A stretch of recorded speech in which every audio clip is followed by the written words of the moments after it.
السلام عليكم، مرحبا بكم معايا في قناتي زكية اذواق. اليوم نقدم لكم السوشي، نوريكم المكونات اللي عندي. هنا عندي الخضره ديالي، هنايا عندي افوكا قطع على هذا الشكل، خيار مقطع حتى هو على هذا الشكل، خيزو حتى هو مقطع على هذا الشكل، وعندي السوريني وعندي الصومون، وعندي هاد البيض هذا ديال الحوت بهذا الشكل هذا. كاين انواع اخرين، وعندي هذا الفرماج هذا الداليفيا حتى هو، وعندي ورق النوري هذا حليب البحر، وعندي الرز ديال السوشي. هذو المقادير. دابا غادي ندوز معكم لطريقه التحضير. انا رجعت معكم باش نكملوا طريقه التحضير.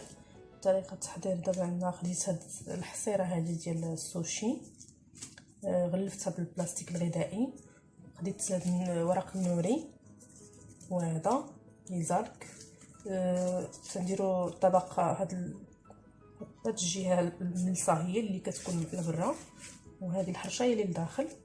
دابا غادي ناخذ الرز ديال هذا مسلوق، ديجا عندي مسلوق، غادي نديرو في هذا الوعاء. بالنسبه للرز، الرز كتسلقوا عادي. المهم بغيتو ندير لكم شي حلقه، شي فيديو اخر على الرز غادي نديرو ان شاء الله. الرز ساهل، غير هو خص الواحد يحضي معاه مزيان باش ما يتعجنش، خصو يبقى هكا يعني مفروز الرز على الحبه على اختها. المهم حتى ندير لكم فيديو اخر ان شاء الله على هذه الطريقه ديال الرز ديال السلق ديالو، باش تعرفوا الطريقه باش ما يجيكمش معجن. دابا غادي نوريكم طريقه التحضير ديال هادي السوشي. دابا غادي ندير هادي لداخل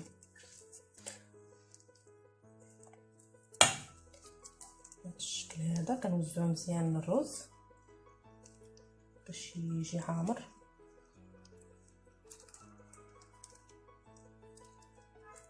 ضروري الرز يكون بارد، خصو يبرد شويه ضروري.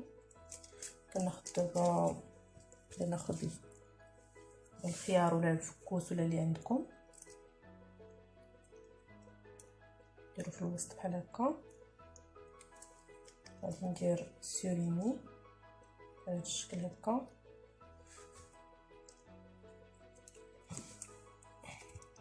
ندير افوكا بحال هكا،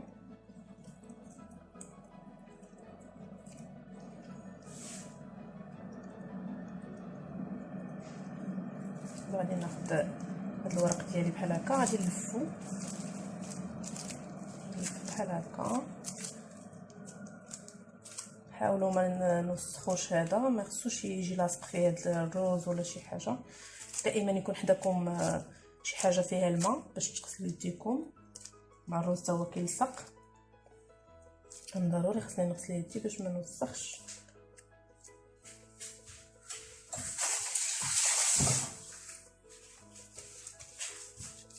دابا غادي نديرو بحال هكا باش يلصق مزيان، باش ما يتحلش لينا بحال هكا.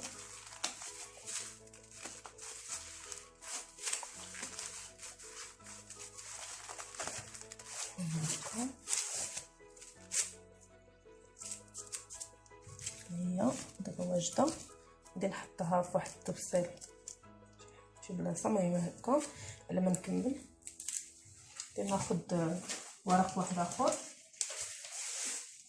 نفس الشيء. غادي ناخذ الرز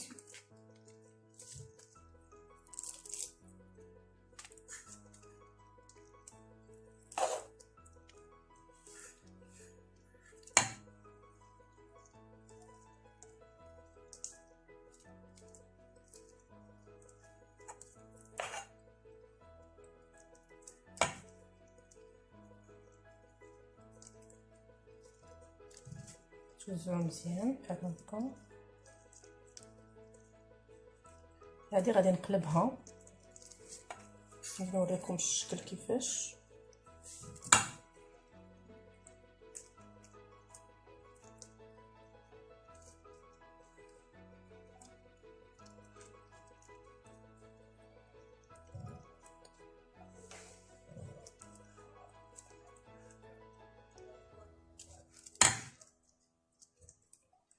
دابا غادي ندير ليه ورق بلاستيك ضروري باش نقلبو.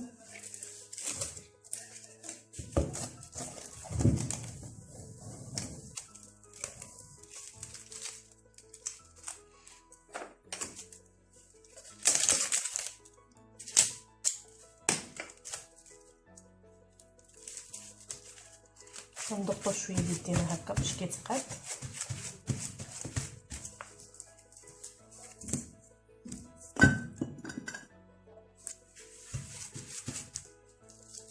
دابا غادي نقلبو ديال هذا الشكل هكا. دابا غادي ندير الخيار ديالنا هكا على هذا الشكل. كلكم ديروا اللي كتبغيو، يعني الخيار، خيزو، اي حاجه عندكم. دابا غادي ندير الصومو.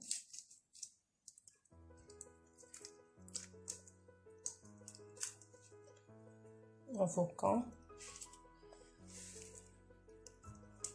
ضروري كتجي زوينه بزاف.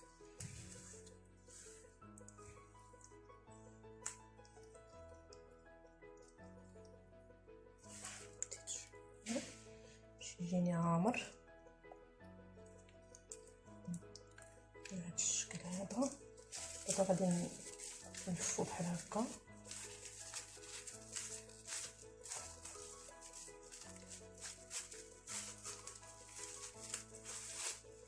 هكا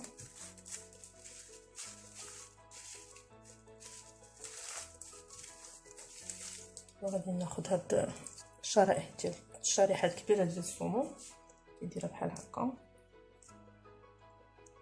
ديجا نقطعها على هاد الشكل هذا.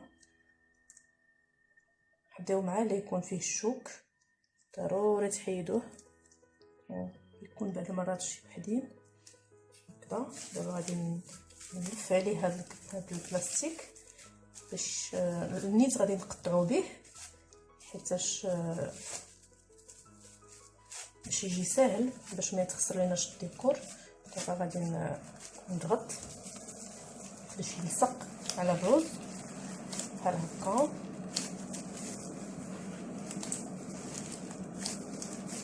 نقلبو الجهه الاخرى باش يضغط مزيان بحال هكا. ها هو كندويه بحال هكا مزيان باش كيبقى قابض لينا الفورمه مزيانه بحال هكا. على هذا الشكل هذا كيجي. ندوز نصايب معكم واحد اخر. دابا من بعد ما عاودت مره ثانيه، دابا درت الرز. دابا غادي نقلبها عاود بحال هذا الشكل هذا.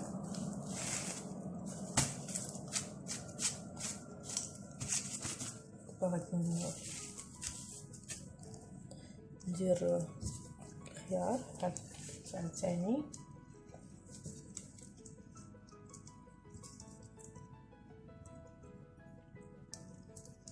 هكا صومون،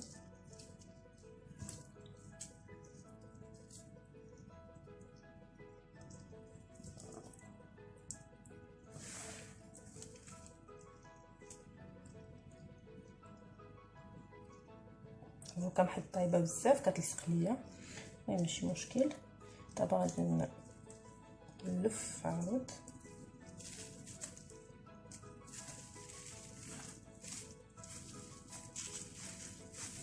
هكا. ضروري من هذا البلاستيك باش كيعاونكم باش ما كيلصق لكمش الرز في يديكم، وباش ما كتوسخش الرز، يعني كيبقى نقي وكيعاونكم، يعني كيسهل عليكم المأمورية بحال هكا. دابا غادي ندير لافوكا من الفوق. ناخذ لافوكا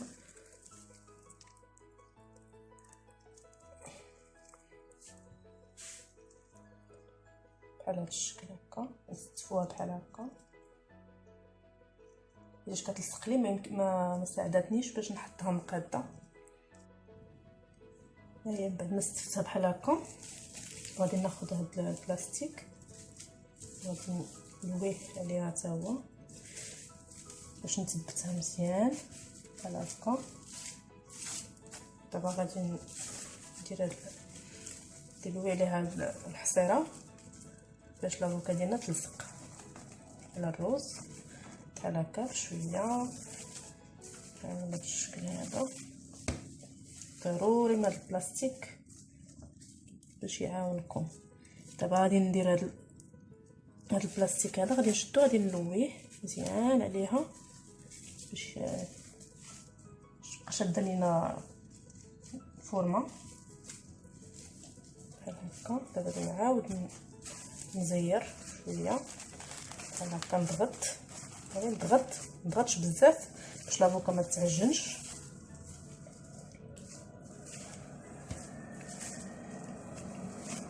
نعاود ندور بحال هكا.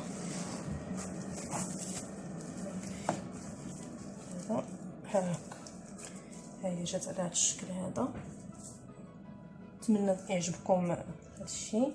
يعني بالنسبه لعشاق السوشي يعني ساهل، جبت لكم بطريقه سهله متناول الجميع. يعني اللي يمكن ليه يدير شي حاجه غادي يقدر يصوبو وسهل، يعني طريقه سهله. بالنسبه لهذا الشكل الاخر غادي نديرو بالبيض ديال الحوت. يعني على هذا الشكل هذا غادي ندير له هادو لافوكا سيريمي وهذا الصومون بحال هكا. دابا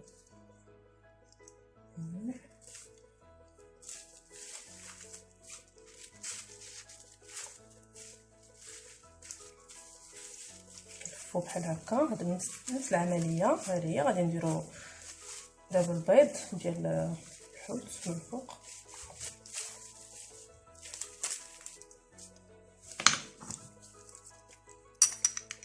ونوضو بهذا الشكل هذا.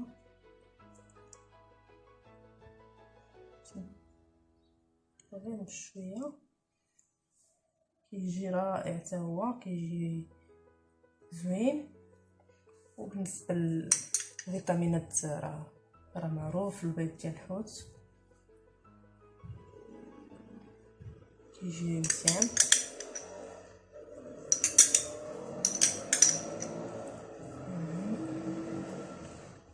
الشكل هذا كنديرو ليه بحال هكا.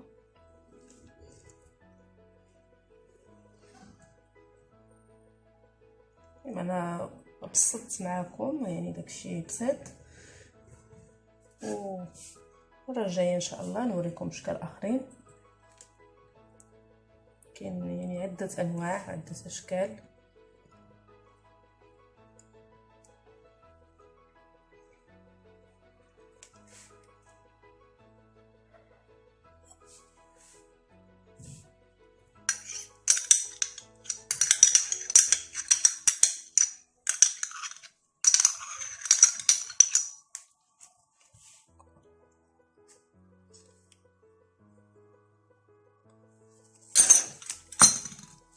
حتى هو غادي نديرو نفس العمليه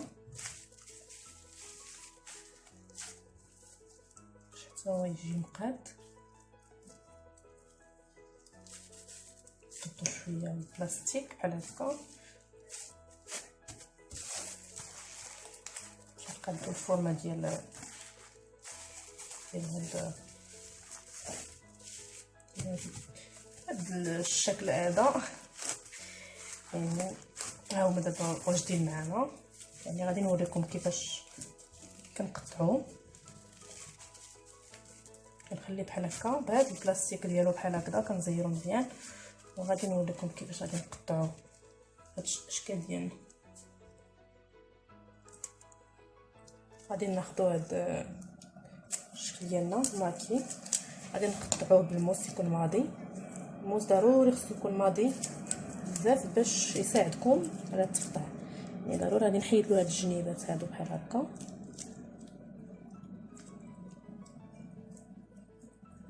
ضروري ما تبقاو ديروا بحال هكذا، بحال كتذبحوا شي حاجه بحال هكا باش ما كيتخسرش لكم الشكل ديالو بحال هذا الشكل. والموس ضروري تعاودوا تمسحوه ولا تغسلوه باش ما يوسخش لكم. غنشد الموس بحال هكا، انا عندي كنمسحو بحال هكا بزيفازك، كنقطع على هذا القياس هذا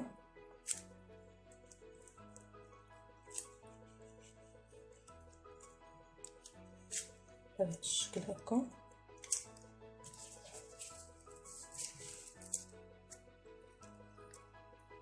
يمكن لكم تقطعوا على 4 و 3 و تقطعوا على 8. المهم انا كنقطع بحال هكا بهذا الشكل هذا باش كيجيني ما غليظش بزاف وما رقيقش بحال هكا.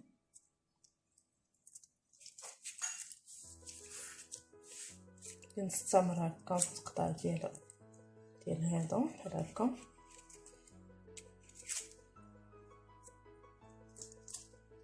بحال هذا الشكل هذا بحال هذا الشكل.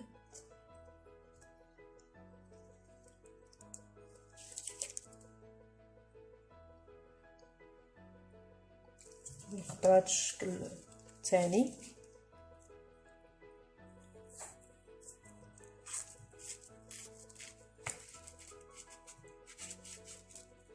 هكا.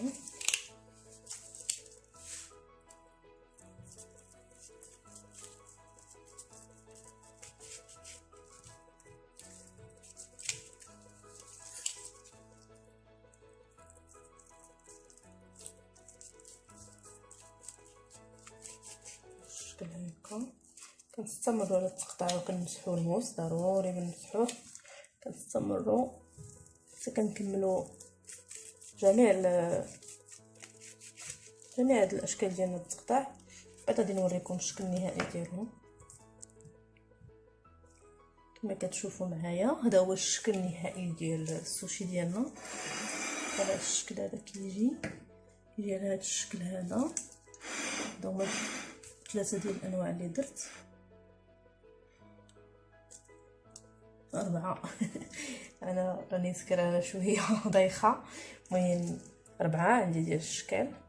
عندي الشكل افوكا صومو وبالبيض ديال الحوت.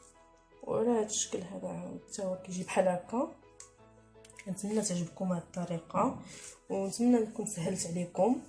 وإلا عجبتكم الوصفه ديالي كنتمنى تعاونوني ببارطاج واشتراك. ومرحبا بكم، نتمنى ان شاء الله ينال اعجابكم.